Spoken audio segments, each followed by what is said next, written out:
Pak Yusuf Kalla atau JK sedang merendahkan dirinya sendiri, sedang mempermalukan dirinya sendiri. Ketika dia berpidato di acara milad PKS, isinya mau menyerang pemerintah Jokowi dan mendukung Anies. Kata JK, pembangunan jalan tol hanya menguntungkan orang kaya. Menyebar kemudian berita-berita lama, perusahaan JK juga ikut menggarap jalan-jalan tol. Jadi kalau dibilang jalan tol itu menguntungkan orang kaya, tentu saja termasuk JK dan keluarganya. Fatwa itu pendapat. Fatwa bisa didebat. Fatwa tidak mengikat. Fatwa itu opini, tidak suci, meniscayakan toleransi. Dan sebaik-baik fatwa, suara hati nurani. Inilah Fatwa Guntur Romli. Assalamualaikum warahmatullahi wabarakatuh. Salam sejahtera untuk kita semua. Shalom, Shalom Aleichem, Om Swastiastu, Namo Buddhaya, Widek Dong Tien, Rahayu, Salam Nusantara.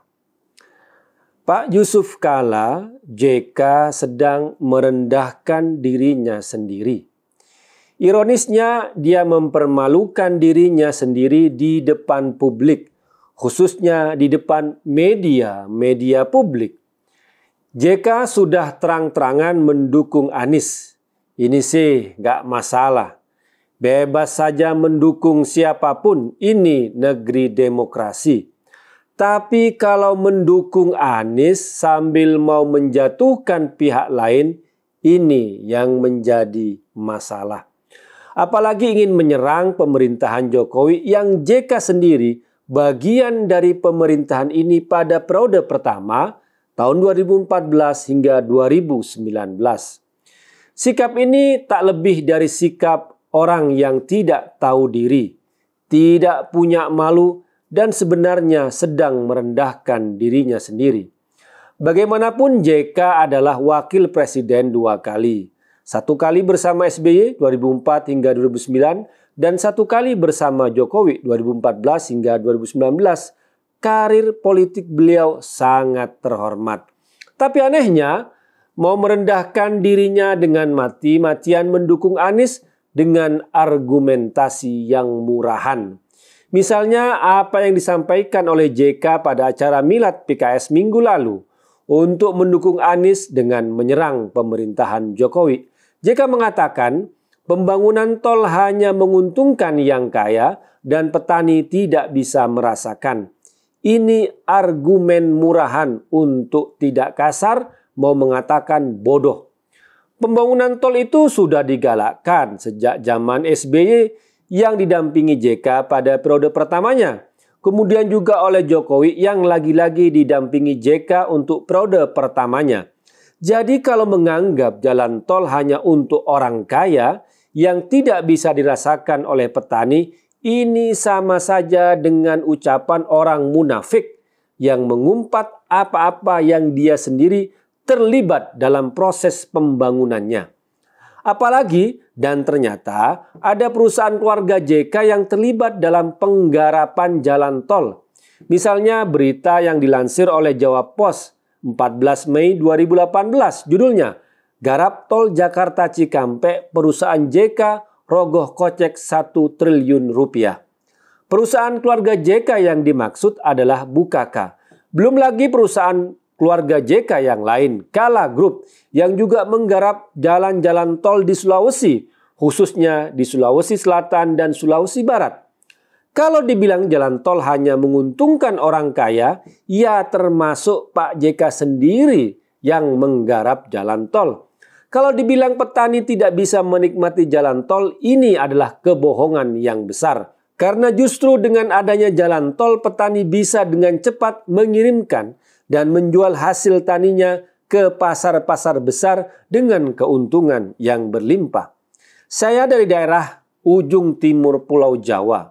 Dengan adanya tol Trans Jawa yang sampai saat ini baru sampai di Probolinggo Timur, maka petani, baik petani cabai, sayur mayur, buah-buahan seperti melon, mangga, semangka, dan lain-lain, di sekitar Situbondo, Bondowoso, Banyuwangi, dan Jember bisa dengan cepat mengirimkan hasil taninya ke pasar-pasar besar seperti Pasar Kramat Jati di Jakarta Timur.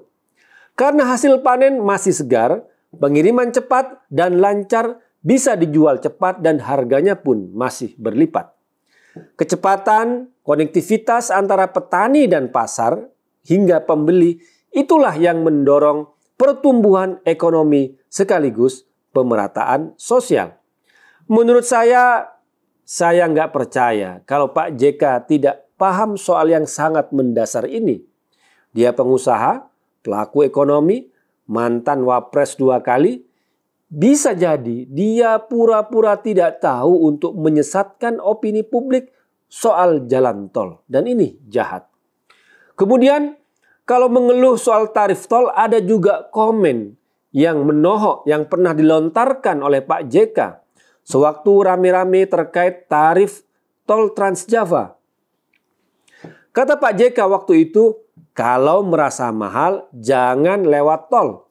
Itu yang saya kutip dari iNews 13 Februari 2019. Kenapa tarif tol itu bisa disebut mahal?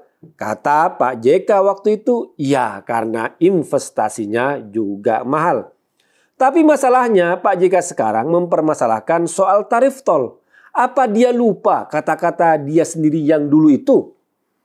Pernyataan yang lain dari Pak JK soal pemerataan sosial. Kata dia, kondisi sekarang sudah berbahaya.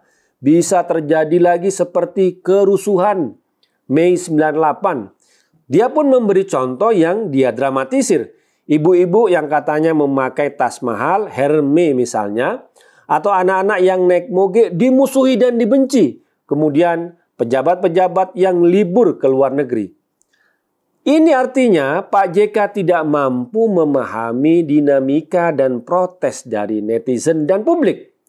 Protes-protes itu pada mereka yang flexing hartanya yang mewah, kalau dia punya jabatan yang seharusnya dia melayani rakyat, kok malah pamer hidupnya yang bermewah-mewah.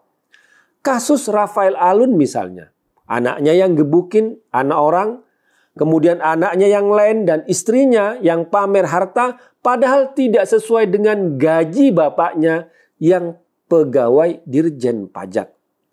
Lantas dari mana harta-harta yang mewah-mewah itu? Ya diduga kuat dari korupsi.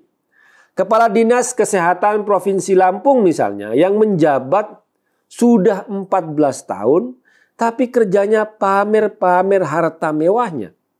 Kemudian pejabat-pejabat lain yang dipermasalahkan oleh netizen bukan soal pamer harta, bukan soal flexing, tapi pejabat-pejabat dan keluarganya yang tidak tahu diri, yang memamerkan hartanya yang mewah yang tidak sesuai dengan profil jabatannya.